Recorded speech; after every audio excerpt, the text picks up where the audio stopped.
Hello everybody, this is Lodge, and today I am once again continuing my series of reviewing every single 2D Metroid game up until Metroid Dread with the game Super Metroid, which originally launched on the Super Nintendo way back in 1994. Wow, that was a long time ago. As you can probably tell, this will be the oldest Metroid game that I am reviewing, since the other two games I've done were remakes. Unless one day I want to go back and suffer through the originals. But since this is the oldest one I am reviewing, there may be some points where I say that the controls are weird or different from the others I've reviewed, so don't take it too personally, but I will say how much better future games do certain things, even though they most likely learned from this game. Also, I will be doing the same thing I did for my Zero Mission review. I'll be having gameplay of me playing through the first boss, and we'll be talking about what happens up until that first boss for my basic review. Near the end of the video, I'll be going into my spoiler talk section, but I'll let you know when that happens, so if you don't want to hear any spoilers, you can watch up until that point. Oh, and if you want to play this game for yourself, there are many ways you can actually do that. This is the most accessible game out of the ones I'm reviewing.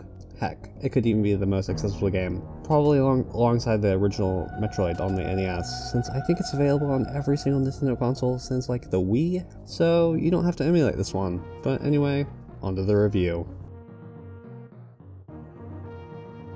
This game starts with an opening cutscene right when you start the game, with some title screens flashing by with the baby Metroid larva that we saved. Did we actually save it? I guess we took it from its home world after we completely destroyed the rest of its kind. But anyway, we see that this is the third Metroid game.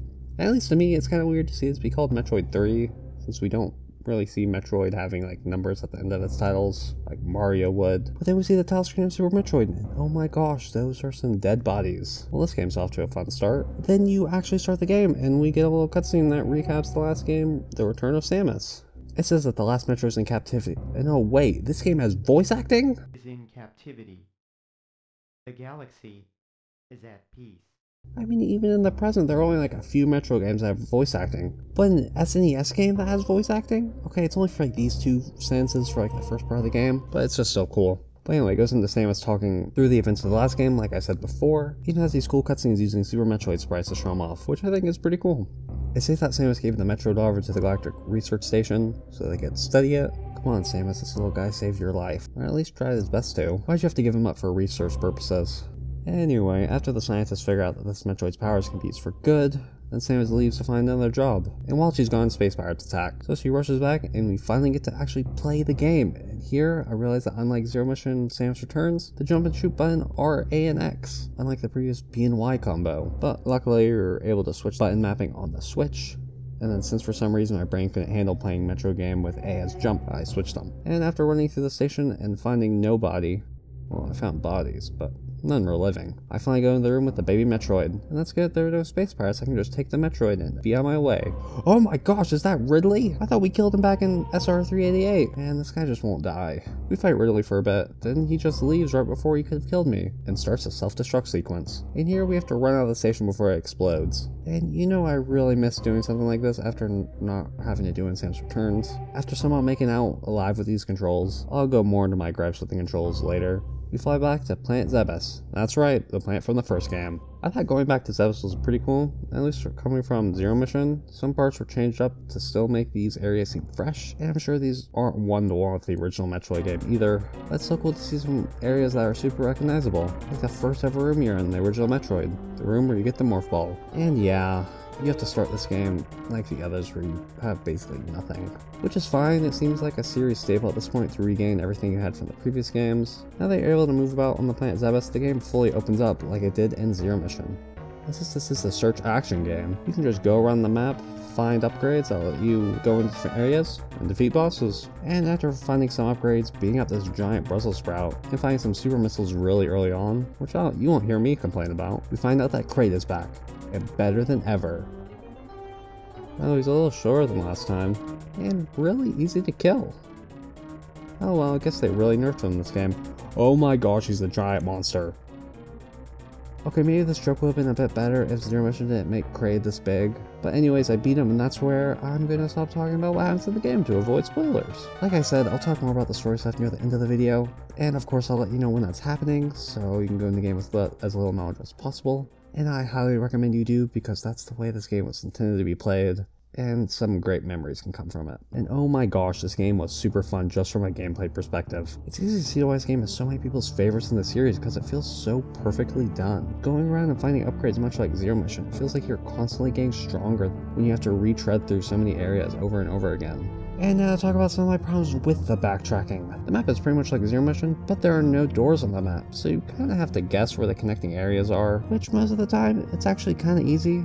But man, it can be really annoying if you have the map downloaded and you know there is a whole other room and you make your way over there just to either not having a door open there or having a door that can't be opened with your current arsenal. But like I said, this didn't turn out to be as big of a problem as I initially thought. Also, this is just a small thing, but on the map, the upgrades and other pickups you can get that enhance your weaponry are usually like a circle on the map if you haven't picked them up, and then replaced with a dot when you actually get them to show that, hey, you cleared this room, move on to the next. However, in this game, they will always and forever be dots, which can be pretty confusing if you're trying to 100% this game, because then you may think, oh, I've already been there, it's dot, move on. But no, luckily I do not 100% these games, at least not yet. It was never a huge problem for me, but I'm glad the rest of the games made it much more clear. Oh, also there are these like missile doors that have to be opened with like 5 missiles, which I think was the case in the original game.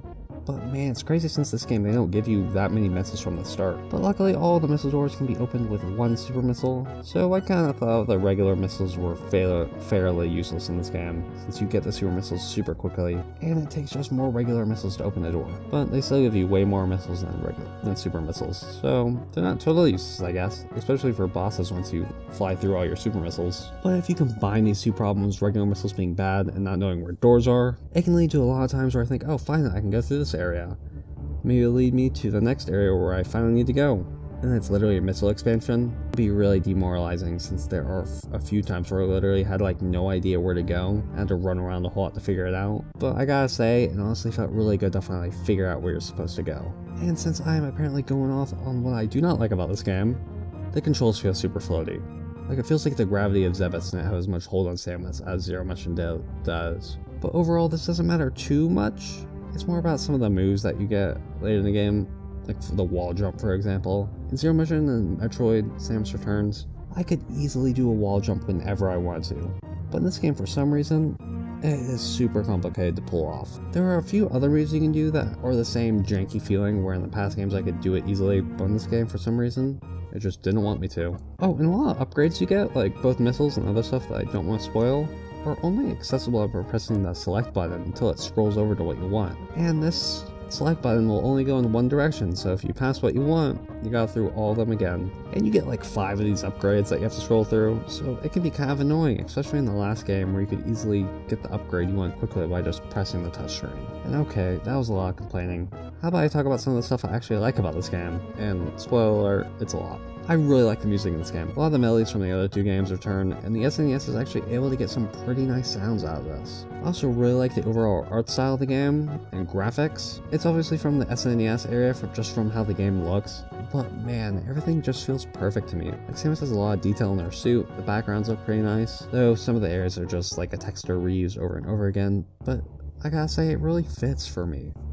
Some of the areas really remind me of the Earthbound battle screen backgrounds for some reason. And I really like a lot of the upgrades. There weren't many that absolutely blew my mind since some of them appeared in previous remakes, but I really feel like a lot of these fit the game. And like I said in my Zero Mission review, these upgrades really make you feel like you're getting stronger by being able to go back to these areas again and being able to go through them much faster with your fancy new upgrades. And I really like the bosses in this game too. I'm not going to spoil anything yet, but they really weren't just spam missiles.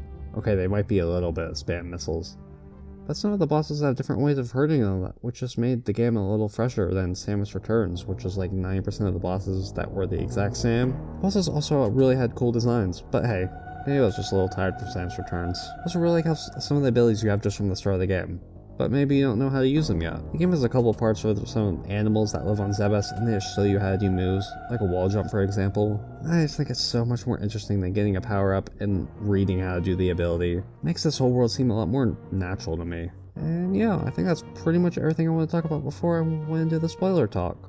But as I've said probably too many times at this point, I really like this game, and if you're interested in trying it out, I totally recommend it. It's the most accessible out of the Metro games I'm going to review, so you should have no problems getting your hands on the type of copy you want. And if you're not going to watch the spoiler talk, then thank you for watching this far. I hope you have a good day, and goodbye. Okay, now that everyone who doesn't want to hear about spoilers is gone, after fighting a few more bosses and traversing through many different areas, we finally get to fight Ridley, for hopefully the last time in this review series? Okay, let's be real. Metro game wouldn't be a Metro game if you didn't start out with nothing and not having to fight a Ridley.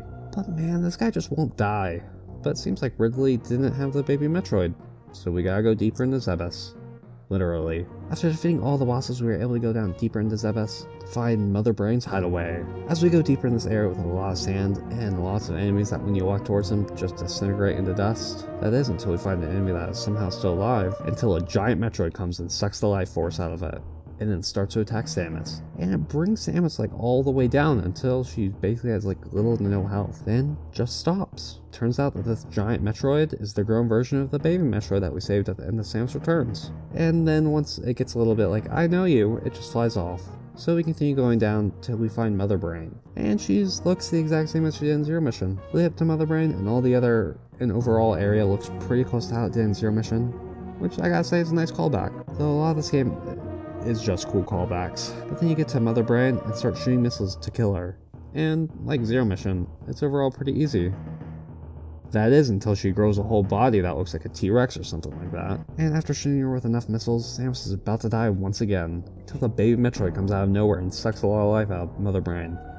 Sadly though, Mother Brain shoots down the baby Metroid with her I-beams or something, and then the baby Metroid's energy force, I think, becomes one with Samus. But then with the power of rainbows and the baby Metroid will be able to finally kill Mother Brain. Then a self-destruct thing starts that intends to blow up the whole planet. After a sequence that reminds me of the end of Zero Mission, we run out of the planet and back into our ship, and leave the planet Zebes as it explodes. And that's the end of this game. Like I said, I really enjoyed it. I thought all the callbacks were cool, even if the bosses were reused from Zero Mission. Though I suppose if you played the original Metroid game in the NES, a lot of the bosses would have been different, and you could probably say Super Metroid would have had the better bosses out of those two games. Though the controls were super weird, like the space jump would sometimes work as I wanted to, and then other times it would just not want to jump again even though I pressed it at the same interval as last time. I never really had a real problem doing the space jump in the other two games, and then many times where I did have a problem in Super Metroid, though maybe I'm just bad at video games. I did really like the upgrades though, like the grapple beam was used pretty well, though it really became obsolete after the space jump. And the scanner was pretty cool, though since you have to stop when you use it, I thought it was a little tedious. But I really didn't use it as much as I thought I would probably have to. And I thought the bosses were super cool, like I said, like that one green monster, sorry, other than like Ridley, Mother Brain, and Kraid, I don't remember the names. I thought that boss was pretty cool, because you could basically spam missiles on its weak spot, or you can grapple to the electric holes to bring the monster down with you. And I don't know, I thought it was really cool for trying out something different with the bosses, to switch things up a bit. And unlike Samus Returns, I was actually able to beat this game rather quickly. Okay, it took like 6.5 hours to do, which I think is about 2 more hours than I took for Zero Mission. But compared to my almost 10 hours of Samus Returns, this felt like a much tighter game overall. And I got just above 60% completion rate, which I thought I would have gotten a little bit higher since I thought I had got a lot of the upgrades. But hey, that just means that there's so much more of this game that you can potentially play. And yeah, I think this video has already gone on long enough, but if this game interests you, I 100% recommend trying it out. I mean, it's available in so many different places. Unlike the other games I'm reviewing, you should be able to play it. And now, on to Metroid 4 Fusion. At the time of writing the script, I've actually already beaten the game, which is kind of why this video took so long to come out. So Fusion's review should hopefully be out before Dread, and I'll talk about why I had to finish Fusion before this review, in that video. But yeah, I hope you enjoyed the video, have a good day, and goodbye.